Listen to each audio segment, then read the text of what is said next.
Government Authority Budget Committee. Today is Monday, April 24th of 2023. The time is 11 a.m. My name is Corey Box, and I will be the chair for today's meeting, which we will be reviewing the budget for the Oklahoma Aquarium. Mr. Macy, can you please verify our attendance? OJ? Here. Montgomery? Here. Chair Box? Here. Item number 1 under general business is the review of the proposed changes to the approved fiscal year 2022 to 2024 biennial budget. Good morning, Mr. Salceda. Thank you, Chair, members of the committee. We will start off with reviewing the expense for the JAA for Fund 90 and then circle back to the revenues. So on page 1 of the memo, it starts off with the standard pay raise. The stipend, the 3% stipend that we gave our employees in July of 22, when that request was made, was to make it temporary, and then seeing based on how operations ended up, making it permanent the following July. We can say that based on the financials through March, we are doing well, exceeding last year's levels. So we feel confident in recommending this temporary stipend be made permanent by increasing our employees' base pay by 3%. Also, we recommend that we give a stipend to employees in July of 23 and making this permanent if the 24 fiscal year results in the operating surplus. Robert, do you want questions at the end or questions as you go along? Yeah, that's as we go. Okay, all right, that's fine. Just out of curiosity, the 3%, where did that come from? That was from last year's. I know that was last year's. I'm Yeah. talking about the one that's proposed for the following year. Yeah, kind of continuing what we've done for the previous couple of years. So the idea was, I think you had asked about, well, could we do more than, because we proposed, I believe, 3% last year. Right. And then we were talking about 5%, and then we agreed that. I understand that. I'm talking about in the coming year. The coming year, the proposal for 3%, it just happens they're the same numbers. Mm-hmm. And I'm just wondering, what was the basis of that 3%? Because I did a little research online, and according to several things I ran across, just kind of what people, average raises, companies are looking at for 23, it was actually 4.1%. And so you've got a 3%. What was that based on? Was that based on some research we did? Was it based on, yeah, let's just do 3%? I'm just trying to get an idea. It's based on what we've done before, so Okay. the historical process. And so, when we see revenue increase by 10 to 12%, that's great. And, we anticipate that this year we will have money that we will be putting into our fund balance at the end of the year. But my concern is we've been doing really well, and we'd like to reward the employees for doing well, but I don't like to increase a fixed cost like personnel. I'm not, the only way if we don't increase again by at least 10% to afford paying 6%, it would be to remove employees or not fill positions. And so the idea is 3% is basically what we know we can afford, and the additional 3% is what we anticipate we can afford. And if we can't afford it, we don't have to give it the following year. If we can't afford it, we provide that as next year's set increase. But I've said this in the negotiations with the fire union. They say, well, they talk about CPI and inflation, Right. and revenues up, and yes, revenues up, but we're subject to the same inflation that everybody else is, and so.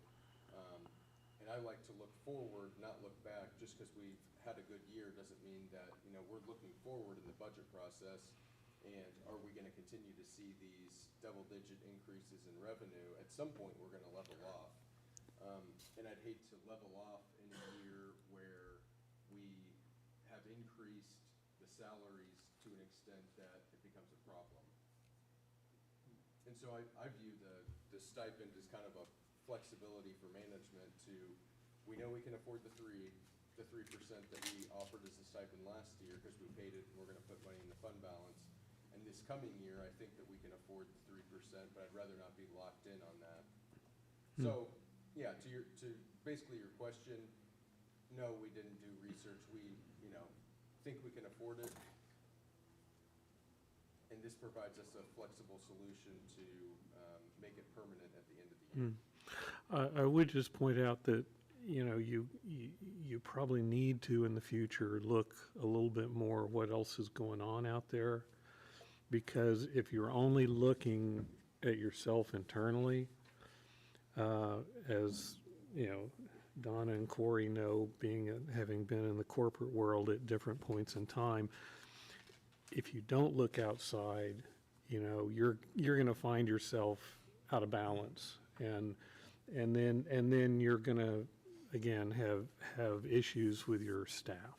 Well, and I shouldn't say we didn't research, because I do look at postings, other places, other aquariums, and that's, I think, the main concern isn't necessarily the management exiting so much as it is the people that are in the lower areas that, it's very difficult to, if there's a rotating workforce. And so that's why I think the next thing that Robert's gonna bring up is Right. we tried to bring everybody that's full-time to at least $15 an hour. And then anybody under $50,000, we gave an additional bump to try to basically say, we appreciate you, and, kind of another reason to stay, for instance, because the vast majority of the employees were under the $50,000 pay amount. That's kind of where you see the separation between salaried employees and hourly. So the $50,000 mark was anything below that.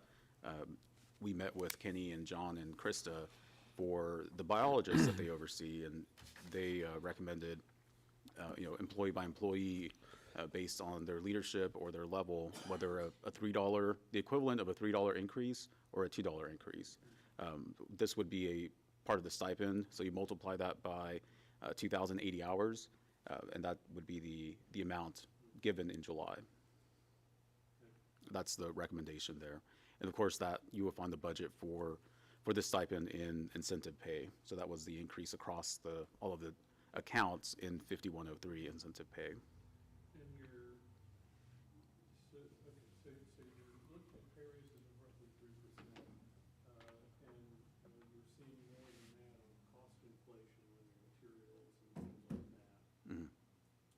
But that is representative of the time. Yes.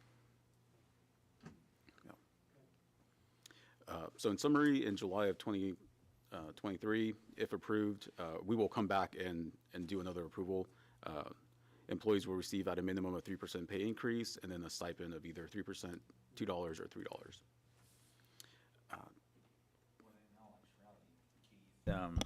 Just doing the numbers. You said the $3 per hour was for any employee under 50,000 in salary? It was based on the recommendation of the supervisor. Okay. So Kenny, John, and Krista. Okay. So if you have a $48,000 employee and you give them $3 more per hour, that's 60, yeah, so that's actually more than a 10% bump on that particular, so, some of it's pretty decent news. Yeah. And then if the year performs well, and if in June of '24 or the next budget cycle, if we see that we continue outperforming this year, we will recommend to make those increases permanent.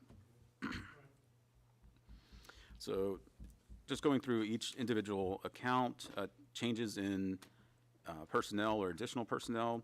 9/11 aquarium operations, we just transitioned the guest services / office manager to an administrative services manager to kind of remove the guest services supervisor work and create kind of a new position to help elevate, or help give an opportunity to our employees to move up. So you'll see that in 918. Education, no major change. 913, exhibits, no major change. And of course, last year we approved an increase, or an additional A19 and 2 labor 3s. 915, development, no major change. 916, no major change. 918, this is the upgrading one of the guest services supervisor into a new position of guest services manager to be the supervisor of guest services, the ticket agents, the volunteers, again, giving the opportunity to an employee to, or for our employees to kind of move up and progress in the, advance in the organization. Adding 2 ticket agents, part-time for the jellyfish touch tank, and that was the other change there. 919, facilities. No major change, but we did previously already incorporate into the numbers, adding a maintenance worker 3 in year 2. And then last year, we had an additional custodial worker and maintenance worker. 920, volunteer, no major change, and 940, exhibit personnel, no major change. So that kind of brings to our total count to 73 positions between full-time and part-time.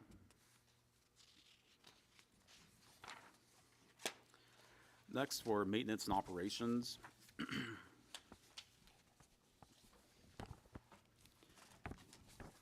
And the explanation is kind of there in the memo, but also following along on like the pink rows here, starting off in 911, aquarium operations. Just increasing the budget based on requests from staff, from what we see on in our expenses. So for example, starting off with 911 aquarium operations, clothing and uniforms, we changed our logo. We do like to provide clothing to our employees to wear while they're on the clock. So the increase there was to increase the budget to provide our staff with additional clothing, t-shirts with the new aquarium logo. Contractual services, ties into the revenue side of our VR machine and the photo booth. So we have a revenue share agreement where 50-50 is shared with the VR company InMotion, and 41-59, 41% to us with Apple photo booth in that revenue share. So of course the payment given to the company is an expense for us, so that's the increase there for contractual expenses, contractual services. And then the increase there in professional services is for our accounting consultants and auditor fees. Next would be 912 for education. Business, office supplies, and communications. These were all kind of increased just based on current year activity and previous year activity. There was a special request for to purchase cameras for streaming footage. The idea there is to install cameras in our high-profile exhibits, whether it's the sharks, the sea turtle, the beavers, the otters, to kind of help provide content to help beef up our YouTube website and kind of try to drive traffic to YouTube, and also try to, once you have enough followers and enough traffic, starting to monetize that. So Kenny, are you going to put up some live feeds on the website finally? Yeah. Okay, all right, thank you. And that's the thought behind that request there and the increase in office supplies. Just don't put one in your office.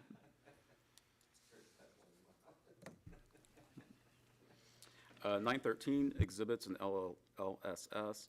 The increase here to materials supplies is to increase the budget for water quality expenses, salt expenses, food expenses for our animals.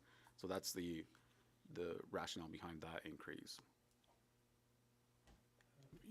Kenny, you don't see having to do another big shark water change thing? Not this year, okay, all right, thanks. 915, development for business, just increased it based on current year activity. Travel, there was a request there to increase the travel budget to not only go to a marketing conference, but also travel for the development side of things, fundraising. Professional services, increase this budget to not only to account for our marketing expenses, but also to kind of help develop the Visit Jinx campaign coalition, which will be also using state sales tax marketing dollars. And I think to provide more context on what Visit Jinx is our city manager. So, when we were talking through the amount of money that we've been collecting for out-of-state marketing, I think it's over $200,000. And when we, let's call it 2 years ago, when this first was approved and we started receiving the money, Robert and I talked, and I thought it's really important that we have this amount of money segregated in some way, so that if the state ever comes knocking, asking, you're receiving these funds and you're supposed to be using them, the majority of them on out-of-state marketing, while on the whole, we try to spend less than the revenue that we bring in this category, I think that we really need to be spending the money, because if the state comes in and we have, a fund balance of $1 million from this, they're going to wonder, well, why did they receive the money to begin with? And so, so we've talked about that, and then really spending more money in out-of-state marketing.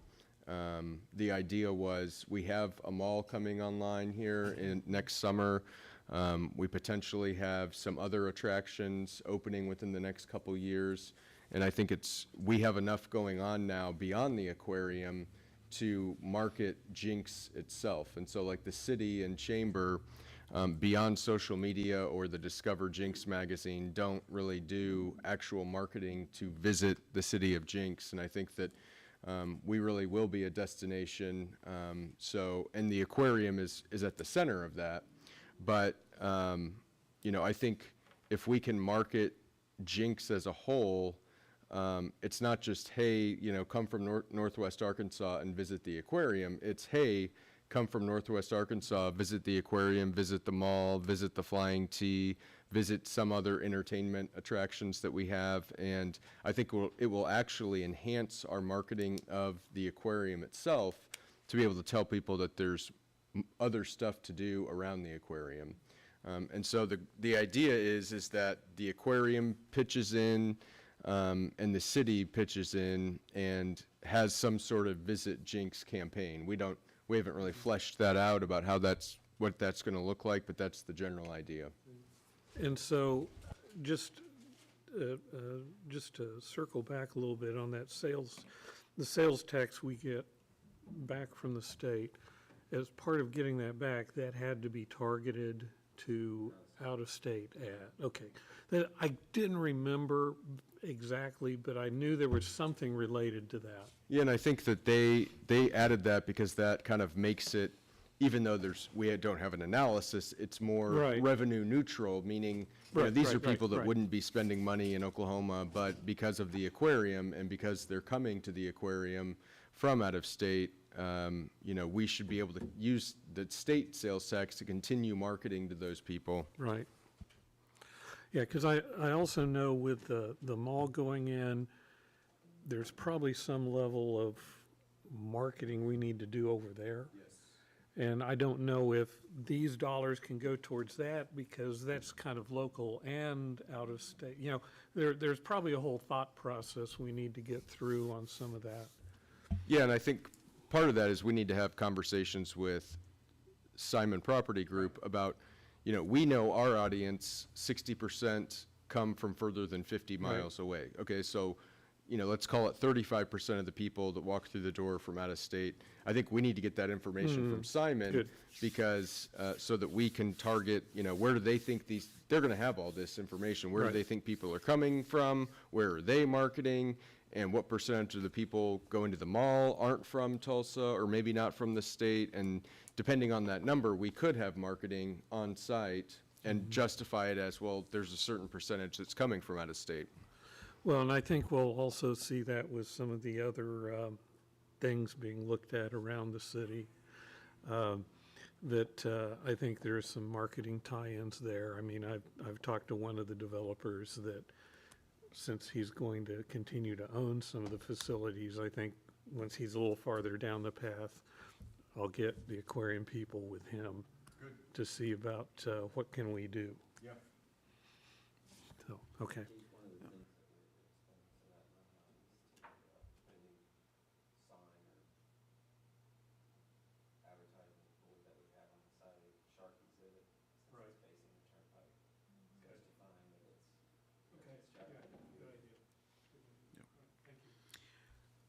So as the revenue increases, that the dollar amount for the sales tax marketing expense increases to match that revenue budget. So that way it's a net neutral.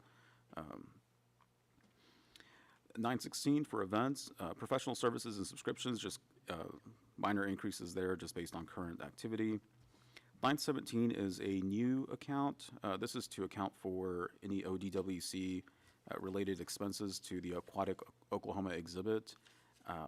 Earlier in the year, JAA approved the budget for phase 1. There is some issues to work out with ODWC about the process of the grant, since it is federally funded, and the requirements and the strings attached with that money. So the budget there is just to continue that appropriation that was approved earlier this year. And Robert, while you're showing it as a cost here, you've got the consequent under grants and donations offset in the Right. revenue. Yeah, it's a 75-25%, so this expense here is 100%, and then on the revenue side, you would see the 75 coming in. So that's only 75%, even though we've got a grant to the OAF to cover the other balance. Right. And this is just for phase 1. I believe whenever Penny presented this to the JAA, there was like phase 1, phase 2, and I think only the phase 1 approach was approved. Well, but again, I know, so you're showing 205 here, but you're showing 175. But my point being, the OAF already has the matching donation from One Oak for the balance. So I would say you'd probably want to show under exhibit donations, the offsetting 20 whatever, without doing the math. Right. And I don't know that you have it in here, or you do. I think that was, whenever we were working on the numbers, the donation was essentially made official within the Right. last week. So no, it's not. Okay, so that's missing- one thing you probably need to update. All right, thank you. Yeah, we can match the revenue to say 205 in Yeah, grants and donations. yeah, because too. the money's there. Right. All right, thank you. 918, visitor services. The main increase here is contractual services. So if we estimate additional or higher revenues, those that pay by debit and credit card, the fee that we're charged by those payment processing companies will also increase. So that's the reason behind contractual services. Subscriptions, here, this is where we have historically paid for our point of sale system. Before it was all true by Blackbaud. We noticed that it was not living up to expectations, and on a random Saturday morning, it would just completely shut down. We already had Square operating in the ancillary areas, so fish food, turtle food, stingray food, that we decided to do away with All True and implement Square as our main point of sale system. Square is cheaper. We paid about $28,000 a year for All True. Square is about $300 a month, so plus the processing fees. However, we are noticing that Square may not, Square is great on the processing transactions, the turnover time, and getting our customers in. Where one transaction could take less than 20 seconds. It was taking about 2 minutes for All True. There are some downsides to Square, so we are exploring other options to kind of help fill in some of the deficiencies from Square with another software system. I mean, what I found is with Square, it's really good as a point of sale, but in terms of like analytics and reports and everything else, that's not its strong suit. I think that all true, if you spent hours and hours and hours and hours and hours and hours to actually figure out how to run all the reports, it provided a lot of information, but Square doesn't really seem to have the same level of detail. And so it's kind of like, I guess we're trying to decide. Yeah, we're exploring other options. Like Okay.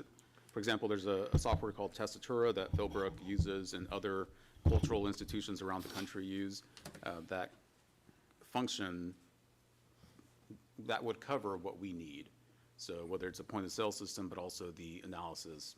where- Just more expensive. Yeah.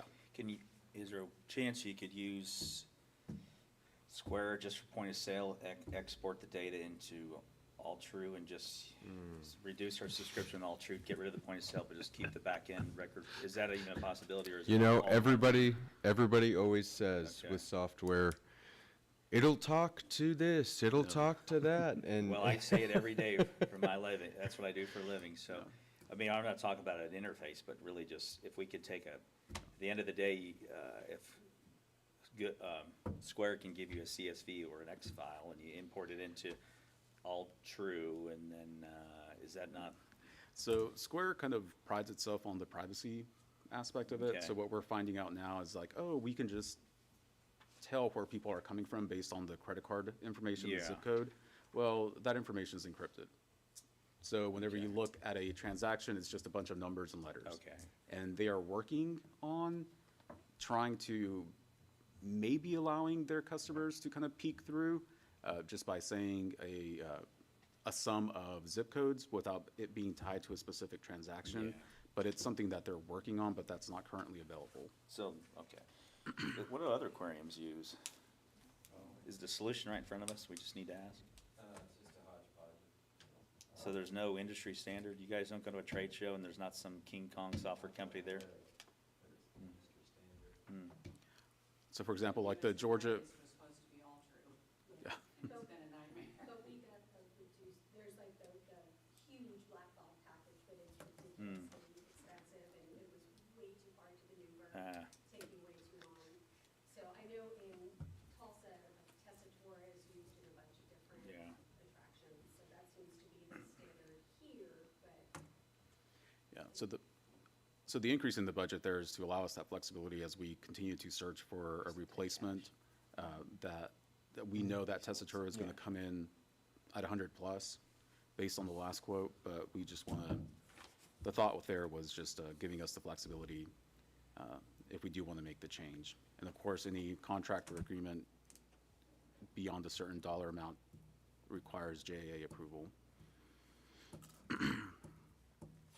919, facilities. Here you'll see the decrease in vehicle parts and repairs. It's the year one expense was increased to allow them to fix to make improvements to the van and to the truck, whether it's fixing the wrap, adding cruise control, locks, replace tires, and then buying a plow.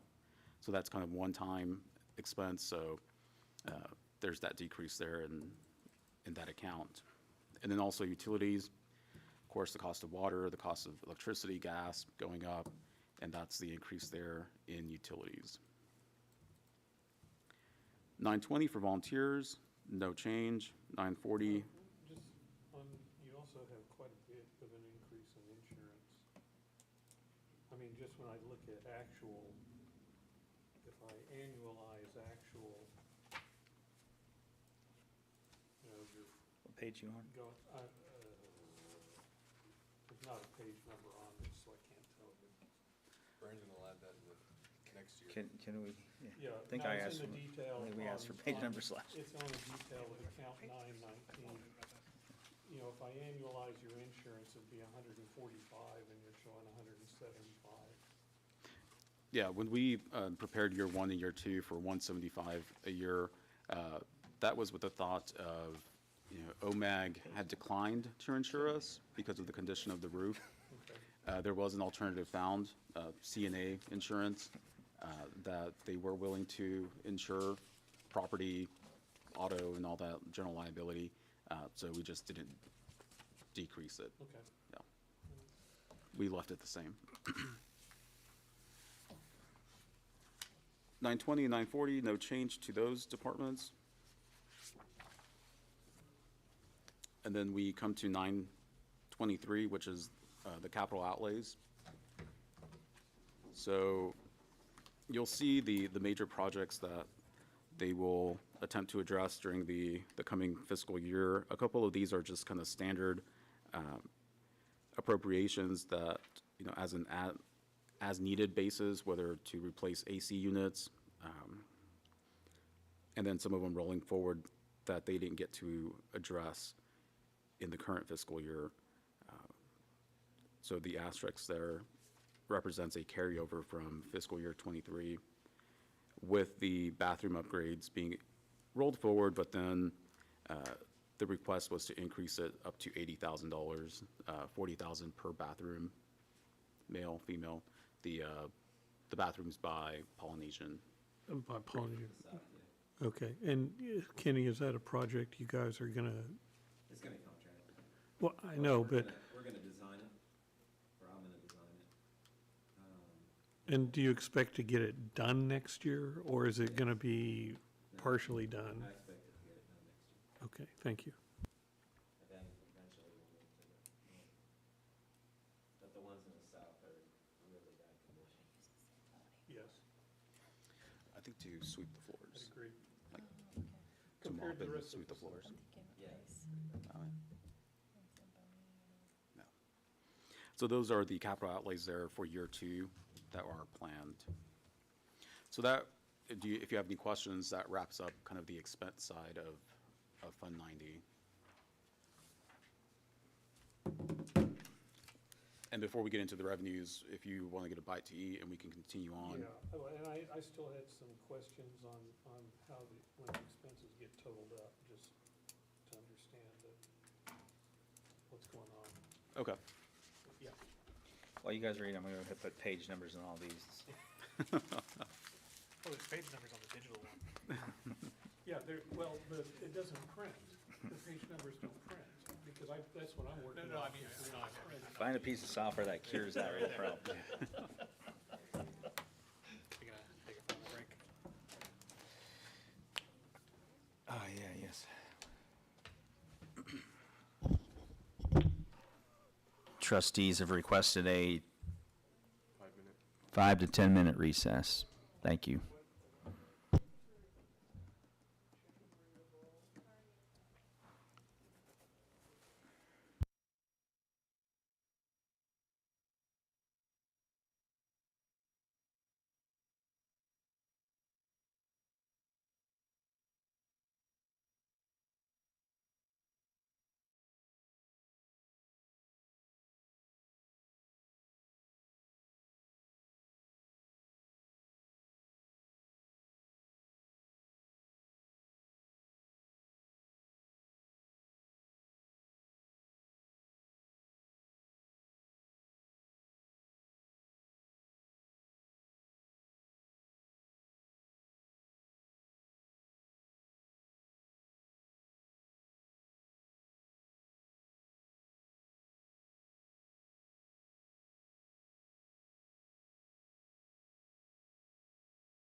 We have returned, and we will be back underway here at 11:43.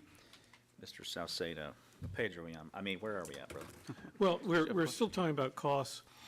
When I go to the summary, because it's kind of hard to, you know, I'm just kind of looking generally. You know, if I take that aquarium operations are actual, which I know that's kind of a lumpy thing at times, and I just annualize it, that's a little over $450,000. And yet our budget is 439. I'm just wondering, are we under accounting for some of those costs that we're seeing due to inflation? So you're saying that the 339,000? Yeah, divide that by Annualized. 9, multiply it by 12, that's 452 annualized. I'm just raising the question to be Right. sure that we're okay with those forecasts of the costs.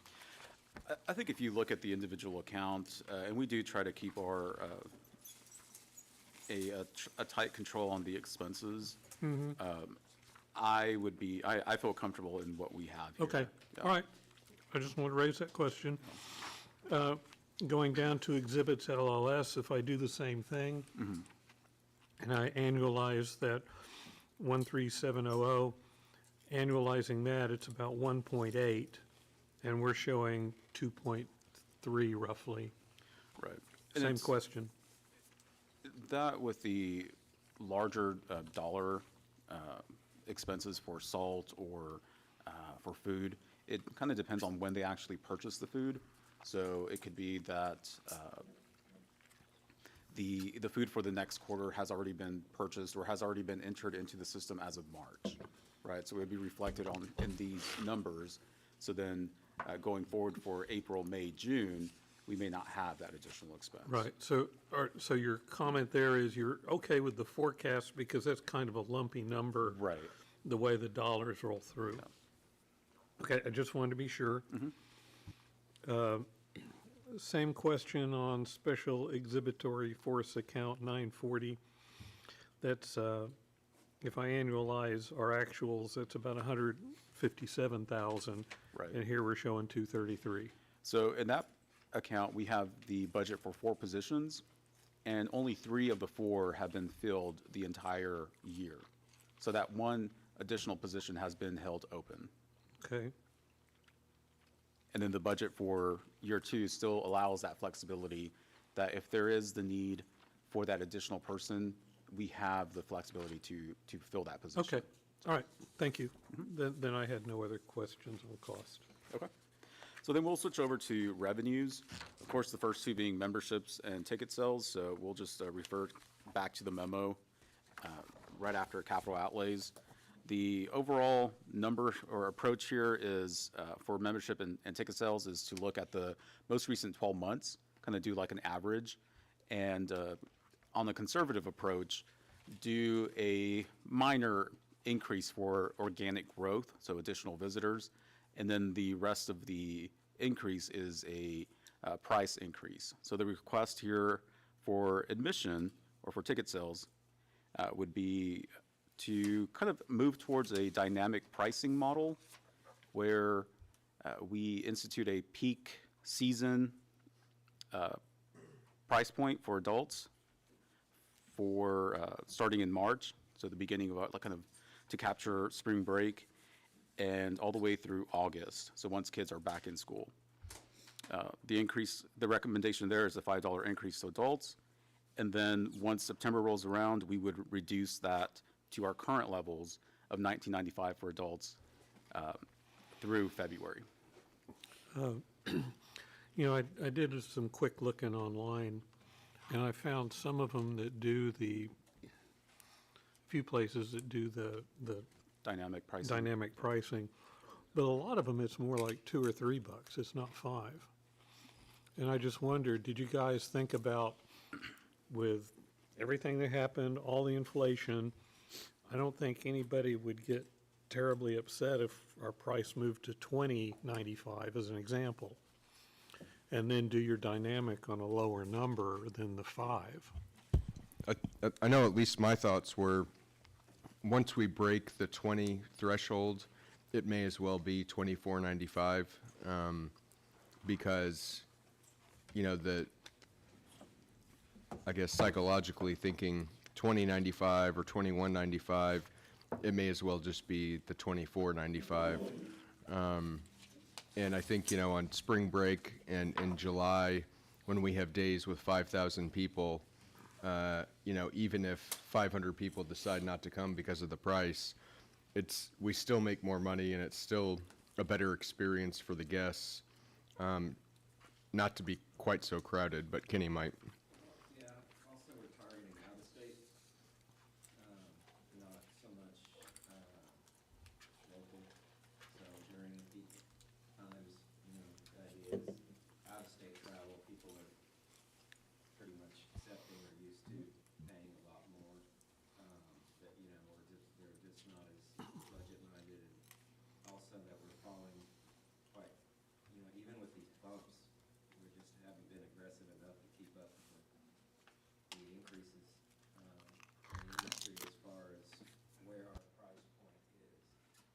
So we're still, even at the $24.95, considerably cheaper than other aquariums of our caliber and size. And we're also hoping that this encourages more membership sales and to maybe even boost our non-peak sales because of locals kind of maybe being a lot more excited about the lower prices during the rest of the year.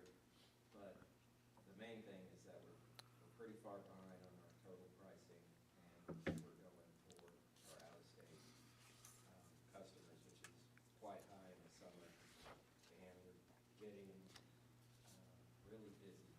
That spring break was kind of an eye-opener of what we are probably facing this summer, and we're starting to run out of floor space for people. We're gonna have to do time entry or something like that. They were still parking on the grass, even with the new parking lot, so. But it is aggressive, it is for debate. Well, I would add too, only because you said the word debate, I would agree that the biggest, in my opinion, I think this is psychological, the numbers. The biggest hurdle we had, my struggle was getting us into with a 2 in front of it. And we've already passed that. Now I think the biggest struggle is a 2.5. Anything beyond that, it's like, oh boy, starts to become noticeable. Those are common numbers. People have a $20 bill in their pocket and they have a 20 and a 5, and those are those common numbers that I think are hard. But I also agree if the costs are going up, I think too, given the people, if you showed me statistics that said, you know, 30% of the tickets sold are the adult price, and during those peak hours, those people are driven from Bentonville, they're not turning around and going back home or leaving the aquarium to go to the gathering place because it's $24.95. So that's pretty much the sales and marketing. You've captured that audience. The moment they're in the driveway, they're paying the $25. If we could market, though, if we could turn around and capitalize on the good news of the off-season rate and say, hey, Tulsa County residents, beginning September 1st, you know, off-season rates are kicking back in. Please come and see us. It's $19.95, whatever it is. You capitalize on the good news. You don't advertise the pricing going up. You just talk about it when it goes down. It's kind of a twofold for us. It's like Yeah. we were behind in our pricing to begin with. Yeah. Before COVID. And I actually wanted, I don't know if you remember, I wanted to be more aggressive than had we been. I think we'd have been closer to this by now. But, so we were already behind, and then you couple that with the inflation, it makes us even further behind, so, you know, yeah, I think we need to be able to be more aggressive to get us here. And then, I think now, at this point, we can be a lot more steady and slow in our increments. Yeah. From here on out. I think it provides a really great narrative, I will say, because everybody knows prices have gone up and things are more expensive, but this is a way to do it where you can still say, yes, but we still, like you were saying, focus on that positive rate. And I know I get asked all the time, is there a day, is there a week, is there a time where there's a discounted rate? And that well, if you come on off-peak season, it's, you know, it's this price. I think it's a very solid way to do a big jump. Well, it gives you flexibility too to say, hey, historically speaking, point of sale tells us that Tuesday nights are horrible. Well, just fine, advertise it, hey, something Tuesday night, you know, $15, everybody out the door regardless. And you can kind of measure and see if the results are better, and if it didn't work out next year, just kill Taco Tuesday and move on to something else. Yeah. Also, again, we're trying to spur memberships. If you're local, you know that you got a really good deal during the off season. Well, if you buy a membership, you also have an even better deal because now you can go during the summer when it's $24.95 and it doesn't affect you. Well, then that was a question I also had, Robert. You know, you had a change on your membership level, and I didn't know if that was numbers or dollars, because we're also changing the membership price. Yep. So I didn't know what drove the increase. Was it, we're gonna have the same number, but that's at a higher price, so that's the increase? Or, yes, we're also increasing the number of memberships that we're expecting to sell. Which was it? It's a combination of both. So you're referring to the revenue line item? Yeah. So the projected increase there going from $720,000 to $900,000 is that our membership sales throughout the previous 3 quarters have surpassed last year's numbers. I think we're trending about a 20% increase.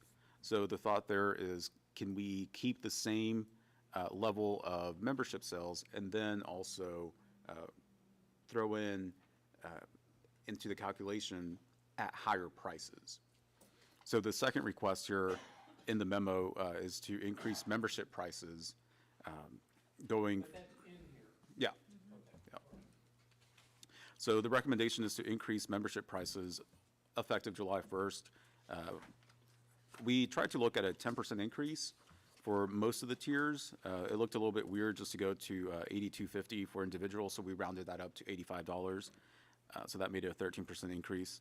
So $85 for individual, $165 for family, $130 for family plus, and $320 for premier. And that's kind of what we saw in that's in line with the Discovery Lab. You know, kind of like another option for families with kids.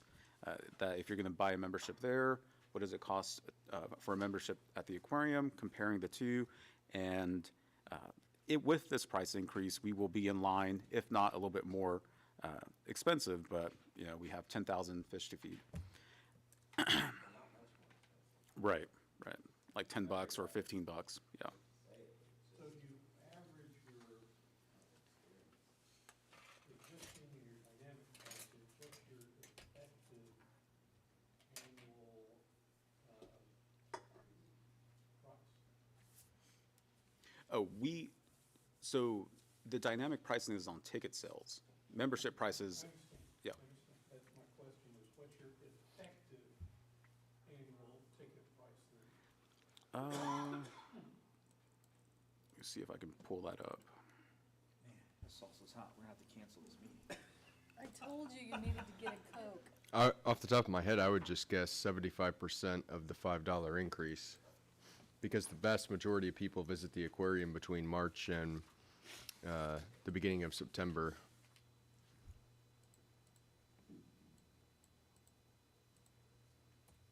And they'll be paying the higher price. So then you're, in essence, saying then you're expecting, again, and this is a calculated number, not an actual number, with your average price is gonna be about 20 to 95. In that kind of ballpark. Maybe even slightly more. So to kind of meet the revenue budgets here, we say that on the peak season for those 6 months, it's going to bring in 72% of the revenue. Man. And then off-peak brings in 28% of that revenue. But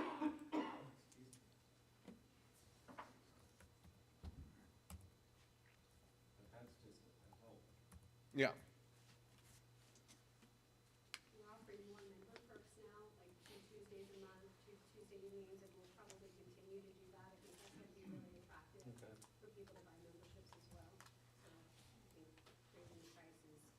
the time to do it because we didn't have that before. So, You know, I'll leave it to you guys to say if you like that approach. It just seems like to me, raising it a little bit and making your dynamic a little less would have been the same way to get there, and it doesn't look like you're raising it as much, but if you like this plan, so that's, know more about it than I do.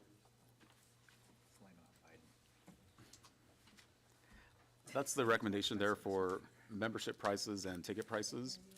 And then just going through the next page after the memo, the revenue budget. These are all the revenues here where we kind of made some adjustments based on current year performance or previous year. Of course, we just talked about the first two for footnote 1 and 2 for membership and ticket sales. Arcade machines just, not performing as well as we had initially budgeted, or maybe the budget was too high, so brought that down to 9,000. No change for the hurricane simulator. VR machine, that continues to do quite well.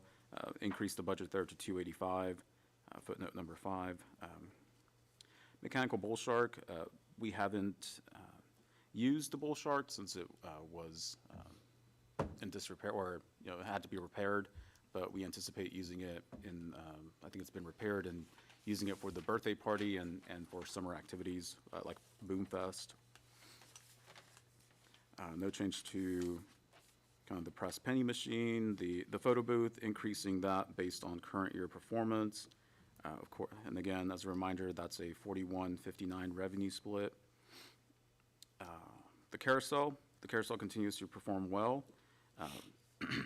And the number that you'll see here, the 99,000, that is net of sales tax, and increasing the budget there to 240. Again, we're approaching our busiest time of the year.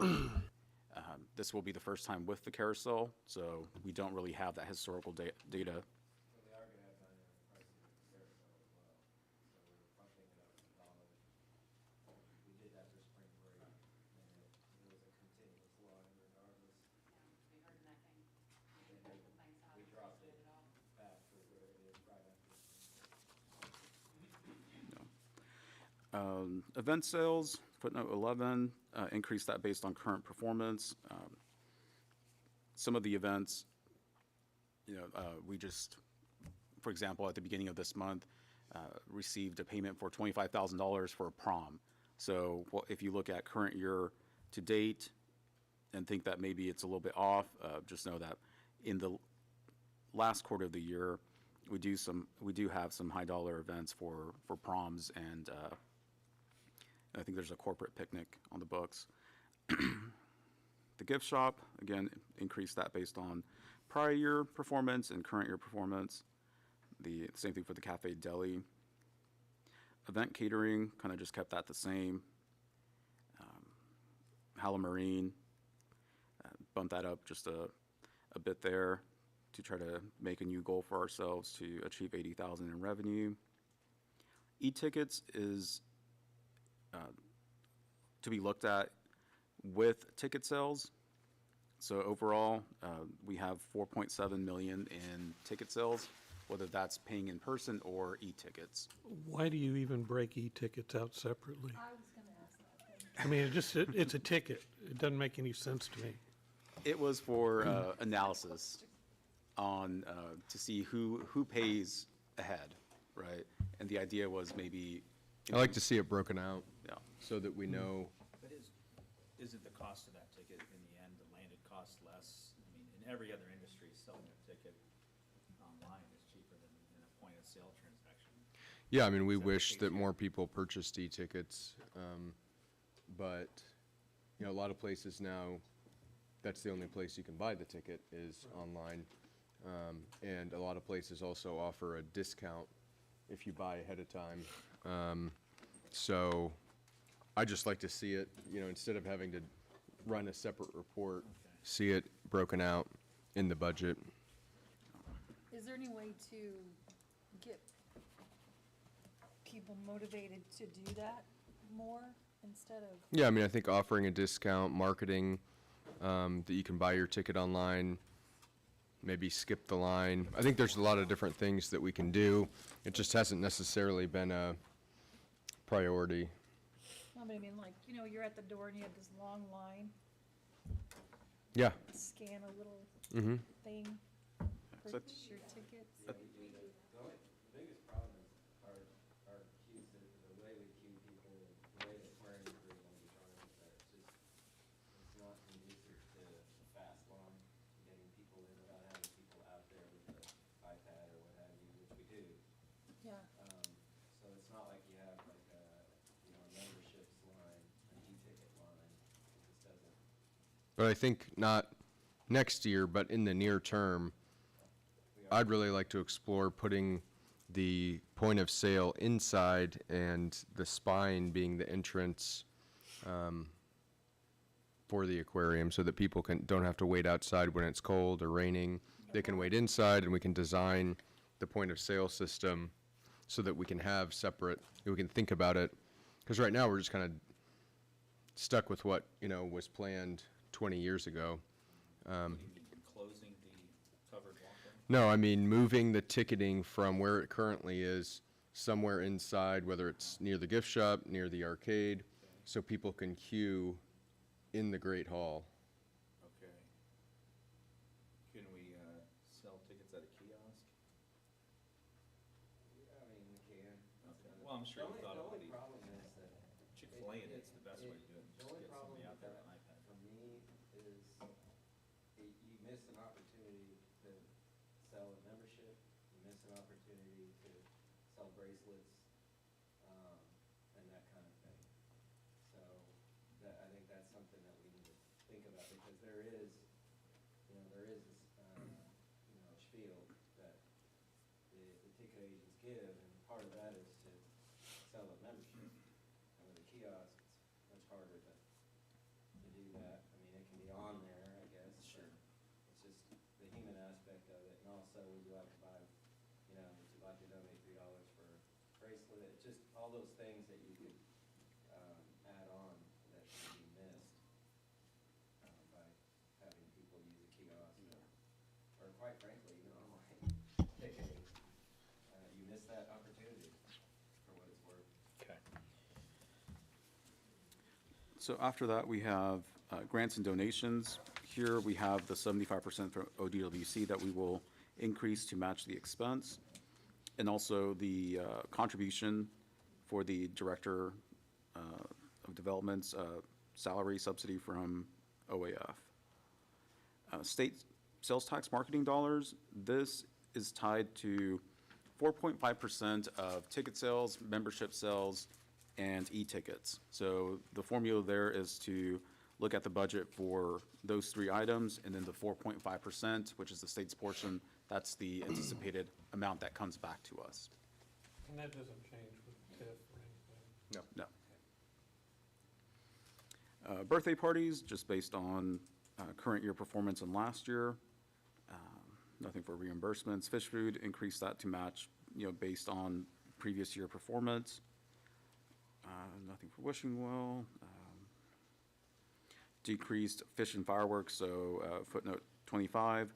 I think in fiscal year 22, we charged an admission for it, but now it's either part of your membership perk, or the entrance fee is booked to ticket sales. It's not broken out. So that's the decrease there. And then we get down to interest. Again, the higher interest Okay. environment. Go up one level. Mhm. The hospitality rent, which is the stuff Holiday we Inn. get from the hotel. If I take what they did doing this year, Mhm. and annualize that, it's about $62,000. Yep. So, why did we say 50? Well, I think the unknown is it's for sale, and so I Oh, don't, it is. yeah. Did not know that. Yeah, it's for sale, and I just know that when they renovated 4 years ago, it took way longer than they said it was going to, because they put their boxcar things on aquarium property just south of their parking lot, and they said they were going to have them there for a month, and I think we said, okay, and then they were there for like a year. and so that really hurt their sales. Yeah. And so if somebody buys that facility, I wouldn't be surprised if there's additional upgrades they want to make that could impact the revenue. And then the revenue in '22, the 91,000, that was kind of making up, after we conducted an audit of their previous submissions, we concluded that they were not remitting the revenue based on the agreement, so they agreed to make us whole on that one. So that was additional revenue in fiscal year '22. Interest, we are investing our money in U.S. Treasury bonds, CDs at higher rates than previous years, and also earning more on our sweep account. So that's the increase there is for that additional interest revenue. Education programs, Okay, can I ask another question on interest Sure. on investments? Don't we have like around $7.5 million-ish or more? so that is in the trust side. So this is just Fund 90. Okay, so that's just the Fund 90 stuff? Right, What's in the trust side, do we make interest on that at all? we do, but it's not presented here. This is, that's Fund 93, and we only focus on Fund 90. Okay, and so Fund 93, when Fund 93 makes money, where does that go? It stays with Fund 93. Okay, It's just, it's not something that we budget for because you're just budgeting revenue. right. And it's not required unless you're actually going to spend the money to have a budget for that Right. fund. So how much is in Fund 93? I looked at it, almost $7.5 million. And it's what kind of interest-bearing account? Just curious. Wouldn't They- have asked if he didn't bring it up, but, They're sweep to like 7-day treasuries, uh-huh. so it's probably like 2%. Come every quarter? Or- No, kind of actively. Oh, So actively, like okay. 7-day treasuries, as they kind of mature, they do another Oh. round and another round. Okay. Yeah, so at 2%. It's to keep it that'd be liquid. Like $150,000 a year. So That's what I was trying to get to the same place, Yeah. Corey, because, you know, the reality is, whenever we decide we're going to do, the new animal quarantine building, we keep thinking of a 7.5, but it's actually gonna be a little more than that that's in there. Mm-hmm. But that also may still mean that, yeah, we have to raise additional funds because Kenny's made it way more expensive because he can't control inflation, It's the carne asada that's making things more expensive. Yeah, yeah. That's, So Gucci anyway, that's food. why I was asking, because I was going, I know we've got more than that. 'Cause, Yeah. I was looking at, 100, 200,000 plus, and I couldn't figure out where it was. So the amount of money that was deposited when the bonds were issued was 7,520,000. And the only expense that has been approved is the $240,000 architect design to Gotcha. Greg I forgot Helms. about that. Thank you. So we've spent $194,000 of that 240, and then we've earned $159,000 in interest. Okay, all right, thank you. So as of the end of March, we have 7.486 Okay, million. all right.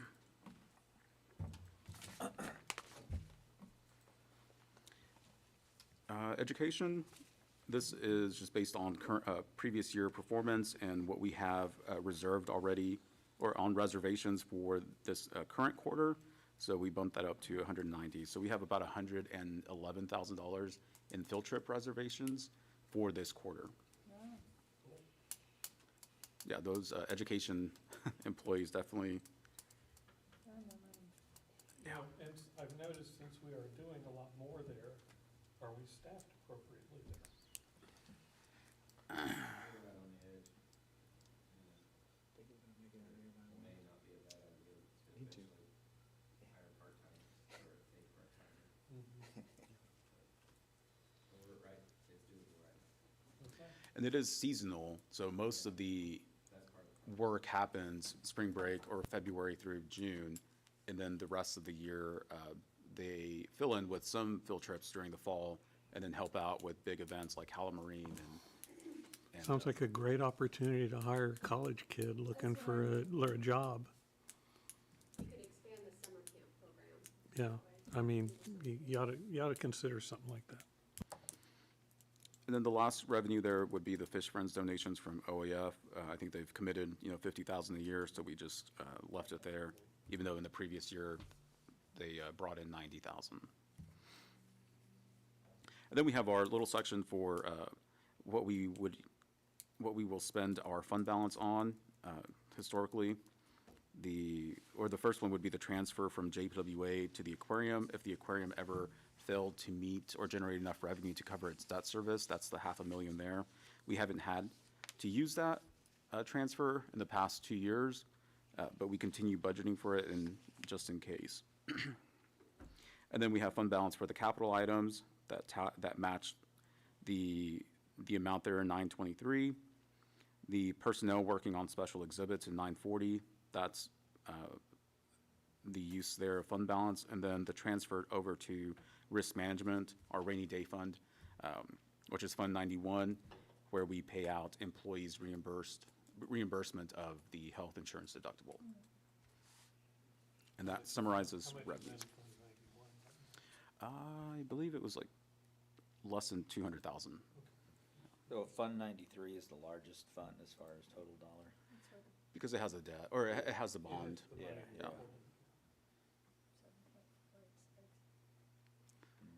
Which we also have to kind of be careful with arbitrage, where we can't earn more interest than, or the IRS won't allow you to earn more interest than what you're paying on the bond.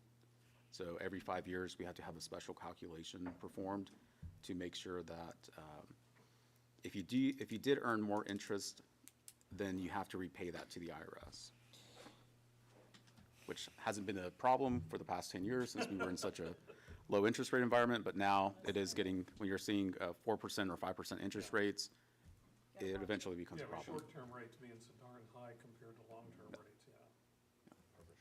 What was the rate on our bond? I don't remember off the top of my head. Between 3% and 4%. Right, so you're probably still okay right Yeah. now.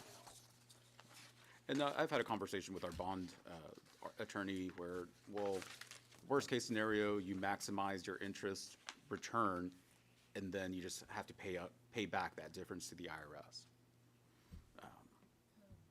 Yeah, because I mean, right now, if you just did 90-day kind of stuff, you're probably darn close to 4%. Yeah. So that concludes our revenue budget. Do you all have any questions? And that's pretty much it.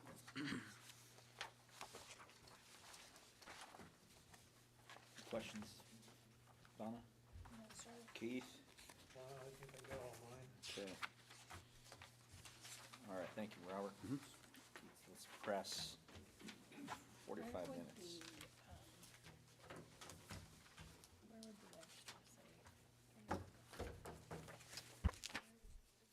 Did you want me to explain something for 45 minutes? You done? He wanted to talk about land use for 45 minutes, because nobody's talking to him about that.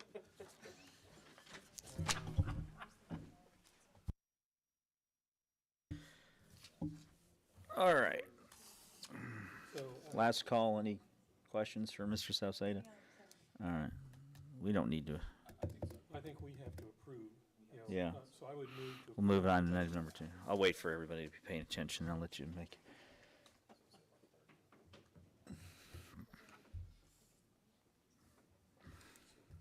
No, there's enough. Like if you look at revenues and expenses, right now it's not balanced because we have more revenue than expense. Do you have any objection of putting a little bit more on the, education specialist? Raising that a little bit so we could get an extra person? I mean, What was the, Well, I think that's the direction we're headed, not just the least of which is knowing what I know from our, the capital campaign we have underway with OAF, that, there's lots of questions about what are you doing on the education side? And so, I don't see that getting any smaller. I just see it getting bigger. okay, I would really like to increase that Where are we? What line? It's, Just uh, caveat number, It's 912, it's the educational specialist. what's the footnote? Oh, 912 education, okay. Yeah. It's on the education part of it, since we were talking about it. Mm-hmm. I'd like to increase the, at least Well- by 30. Just don't raise your eyebrows like that. Well, I'd say since I spend an hour a month on this, and we can go around the room. This is your world. If you guys, I mean, we're voting on it, but our influence comes from you guys and what you feel is your need. If this helps us accomplish the mission, I mean, the goal of the, I mean, what I'm is the looking mission to of the aquarium? It's not Plan just to for the shuttle people. future. Yeah. And if it's not gonna do anything but increase, Yeah, so Fish Friends, because now, OAF has a and JAA has a dedicated person that's looking for funding, most funders want to fund Fish Friends. That's the most popular. So even in the capital campaign, even though I have all the projects mapped out, I also have one that's just for education and just for research, because some people, that's what their interest is. I can say that, those two women in that department are amazing. What they are doing is phenomenal. But having been in that department, it is very hard. It's very labor intensive, and it's hard to understand that if you're not in that world. And they are, increasing their programming, they're doing the STEM nights now. They're increasing their outreach. Yeah, they're going to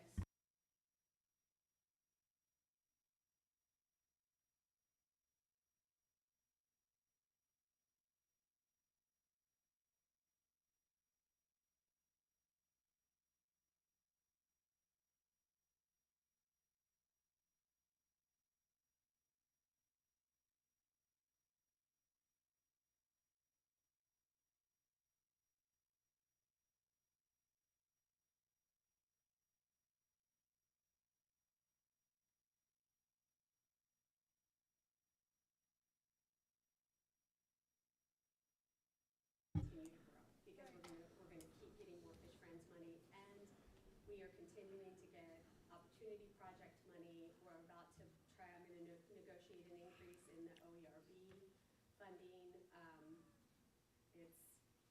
There's a lot going on. So OPP is gonna bring in more schools. So more and more people are learning about it. Like, for instance, we got, approved for $10,000 just for June, and then we'll probably get the same just for July, and then the school year funding, so. So are we talking about 30,000 for a potential part-time employee? Would be my guess. Yeah, so this is the Shark Tank TV show moment. What are you gonna do with $30,000? And is $30,000 even enough? Right. I mean, let's just be fair. If we're gonna debate adding, I think then if we're it's an gonna arbitrary number. If we're gonna increase the programming, if we're gonna increase evenings, weekends, doing more outreach, don't kill me, but another full-time person would allow for someone to actually go out and go to schools more often and expand our reach tremendously. And a So full-time I would say- person with benefits is, you I know, would say a minimum of 2 part-timers or one, I would in take my that, opinion. the budget there of 149 or 142 and divide it by 2, because there's 2 people there.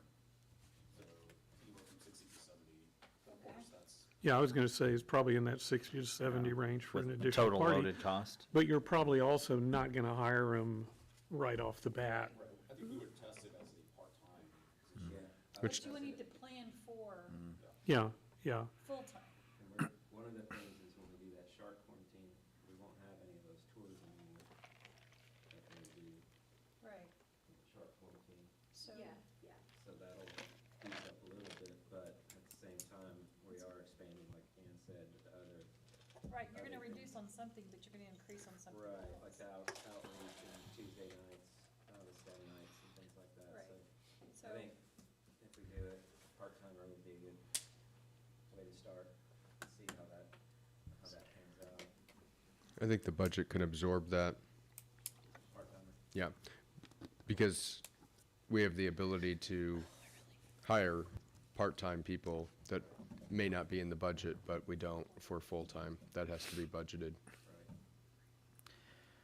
Right. I think that's a pretty good Do you have any volunteers that would, you have a good candidate pool you could, no, or is this just, Not really. so this part-time person is somebody we don't know? Have to hire out. Okay, all right. Coming to the end of teaching year, I have people reach out to me all the time. Okay. Asking about what Okay, well, why don't we do this? Why don't we just add like 45 to it and go from there? You make, And you that make the could be, big you motion may and then you find, bail. you may, in 4 or 5 months, you may find the perfect person, and, that would still support a full-time, for that partial year. And you really do have to find that right person because it's such a tight Right. culture in that I department, really of think we course. don't It took a while to replace. need the additional while to get 45,000 because I Yeah. don't think we're gonna While we get hire it somebody right away. Right. And I think we need to have programming. My idea would be we have an actual.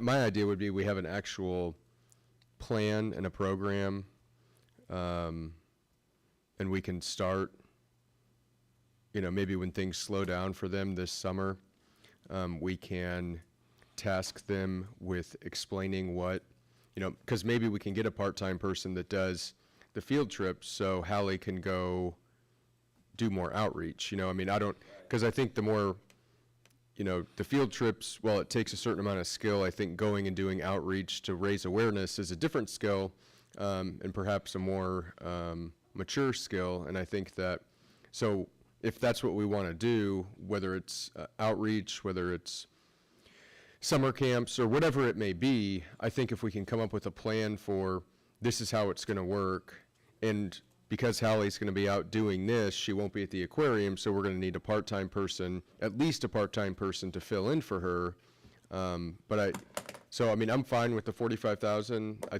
That's fine with me, or not changing this budget at all, and getting that plan, and then trying to hire someone in the fall or in winter even that could then start when it gets busy again. To basically be helping out at the busiest time. Because it's just like, if this budget goes into effect July 1st, well, they're relatively slow between August and just after the new year. So I don't really think it would make sense to hire a part-time person during that time, maybe at the very end of it, to get them going.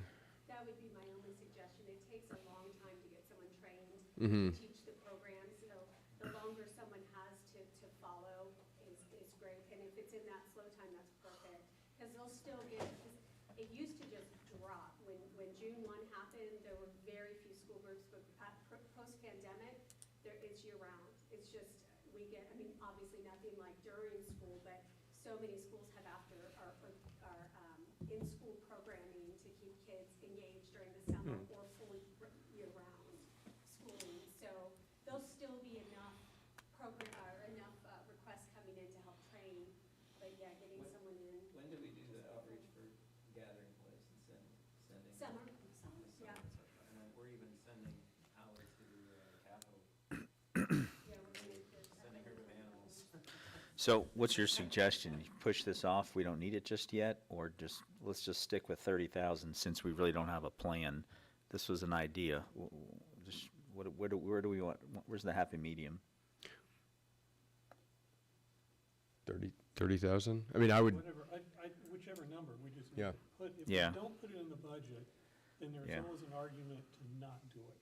Yeah, If it's in the budget, then it's a lot easier for people to argue, let's do it. then I would be inclined to just say, since we don't have a plan and the two that work there don't have any idea we're even talking about this, I feel comfortable with the smaller number.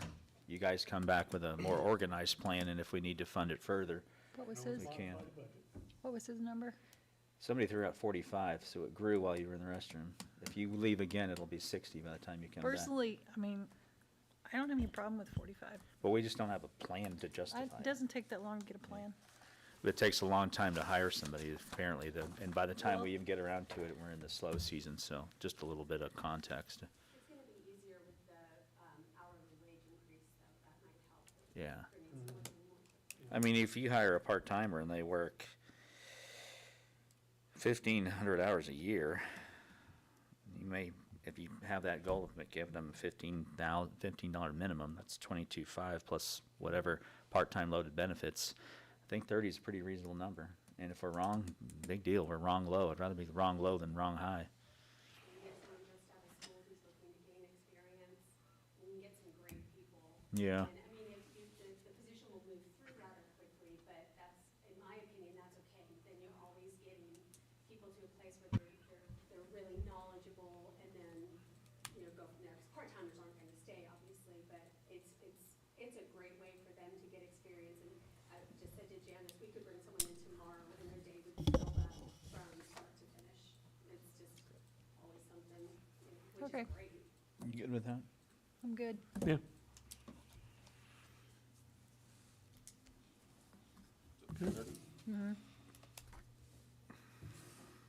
All right, anything else on item number 1?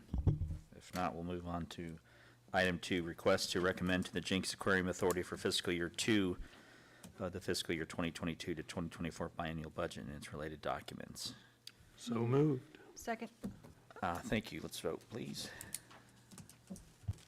OJ, Yes. Montgomery, Yes. Chair Box. Yes, thank you very much. We are adjourned at 12:30 PM.